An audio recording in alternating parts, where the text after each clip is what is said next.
In this video, we're going to explore how to set logo images within our admin panel. Let's get started. Click on Settings, followed by Admin. Now choose Logo Setting. You'll see two categories, Logo Setting and Dark Theme Logo Setting. Let's start with the logo setting. The first image is the header logo. You can use this image as a header across all panels. Next, we have the mail image, which will be the title image for all outgoing emails, regardless of the recipient. Moving on to the website main logo, this image will be the main one displayed on the website's landing page. The title logo comes next. This logo will be shown on the titles across all panels.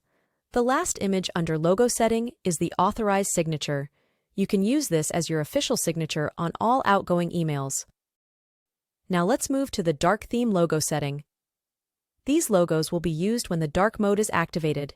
In this category, we have the header logo and the website main logo to be used in the dark theme. That's all the settings for logo images on our admin panel.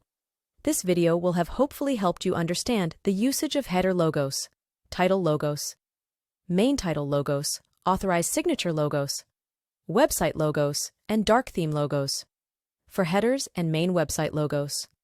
Thank you for joining us today. I hope this guide has given you a clear understanding of how to set up logo images in our admin panel's customer image settings.